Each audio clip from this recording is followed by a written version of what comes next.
ताज़ियत के ऊपर भी जाते हैं तो लोग कहते हैं आप कोई जोक सुनाओ, तो वही हमारे पॉलिटिशियंस का हाल है।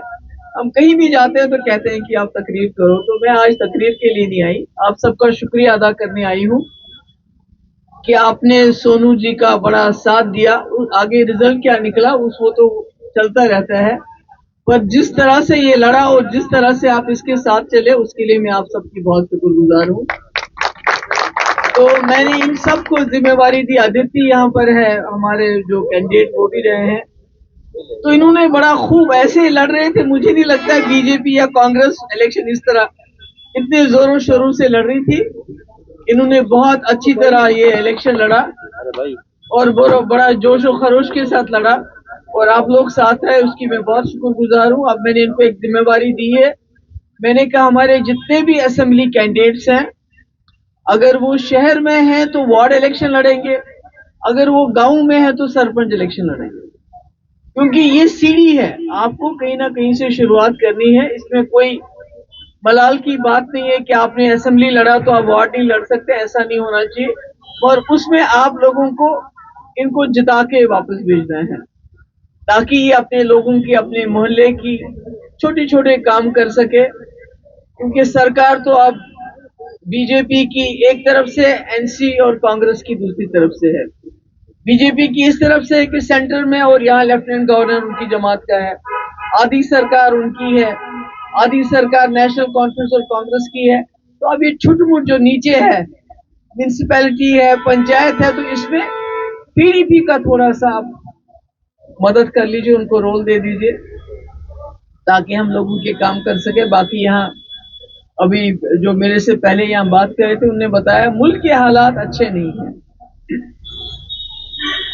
ऐसा है कि जो हमारे जो लीडर रहे हैं, गांधी जी से लेके जवाहरलाल नेहरू हो, मौलाना अबुल कलाम आजाद हो, सरदार पटेल साहब हो, अंबेडकर जी हो, जितने भी लीडर रहे हैं, उन्होंने इस मुल्क को हिंदू, मुस्लिम, सिख, ईसाई सबका घर बनाया है।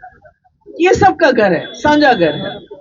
और गांधी जी ने तो अपनी जान भी दे दी इसके लिए, मगर जो आज हालात हो रहे हैं उसमें लड़ाया जा रहा है आपस में। और मुझे डर है, खौफ है, जो 1947 में हालात हुए थे, तो कहीं ना कहीं हमें उसी तरफ लेके जा रहे हैं। क्योंकि जब नौजवान नौकरी का जिक्र करता है, नौकरी की डिमांड करता है, उसको नौकरी नहीं मिलती है। वो अच्छे अस्पतालों की डिमांड करते हैं लोग, वो अच्छे अस्पताल नहीं है, हमारे पास नहीं है। अच्छी शिक्षा नहीं है, क्योंकि जो तालीम है वो सबसे बड़ा हथियार है।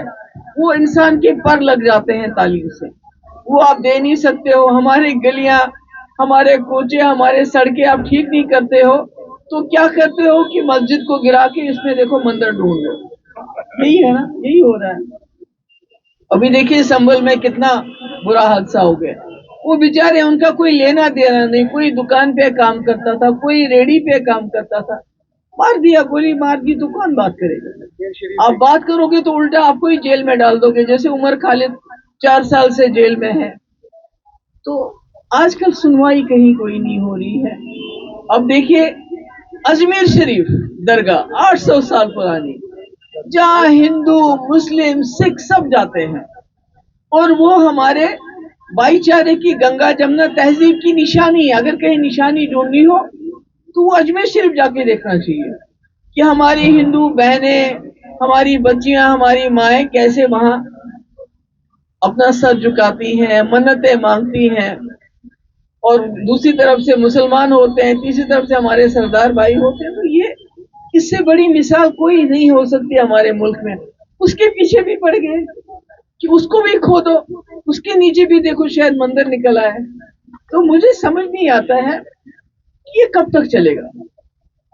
लोग तो जाग गए हैं, मगर मुझे लगता है कहीं ना कहीं ये जो इलेक्शन में वोटिंग परसेंटेज वोट के वक्त एक होती है और गिनती करने के वक्त दूसरी हो जाती है, कहीं ना कहीं उसमें भी गड़बड़ है। क्या करते हैं, कैसा करते हैं, एक स्टेट छोड़ दी ताकि अपोजिशन बात ना कर सके, तो इसमें भी शक है। और इलेक्शन कमीशन इसमें कोई जवाब नहीं देता है। अगर 6 बजे जब वोटिंग बंद हुई, परसेंटेज अगर 58 थी, 3 घंटे के बाद वो 68 कैसे होगी और काउंटिंग से पहले वो 70 कैसे होगी।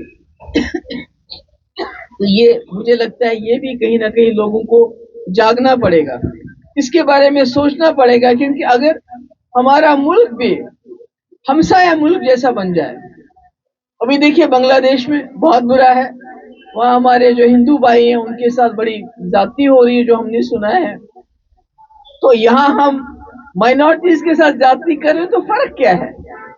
इतना बड़ा मुल्क हमारा हिंदुस्तान, इतना विशाल, इतना सेक्युलर, पूरी दुनिया में माना जाता है। तो जब हम में और बांग्लादेश में कोई फर्क ही नहीं रहेगा, हमारे यहाँ हम माइनॉरिटीज को तंग करेंगे, उनकी मस्जिदों को तोड़ के शिवलिंग ढूंढेंगे। बांग्लादेश में अगर कोई हिंदू हमारा भाई वहां की ज्यादती के खिलाफ बात करता है, उसको जेल में डाल देंगे। यहाँ हम उमर खालिद को जेल में डालते हैं, वहां उनको जेल में, तो फर्क क्या है? मुझे तो लगता है कोई फर्क ही नहीं। ये बांग्लादेश तो इंदिरा जी ने इसको आजाद किया था, मगर आज वहां भी हालात बिल्कुल वैसे हो रहे हैं और हमारे यहाँ भी हालात वैसे हो रहे हैं, कोई फर्क नहीं है। तो मुझे लगता है यहाँ के लोगों को, जो हमारे सेक्युलर, देखिए हिंदू मेजॉरिटी सेक्युलर है, इसके बारे में मुझे कोई शक नहीं, और हमारे सरदार भाई हैं, हमारे मुसलमान भाई हैं माइनॉरिटी में हैं, तो उनको मतलब वो इसके बगैर कुछ सोच नहीं सकते, उनके पास कोई रास्ता नहीं है, मिलजुल के रहना है हम लोगों ने। तो ऐसे में मैं सोचती हूँ कि जम्मू की एक बड़ी एक इम्पोर्टेंस है।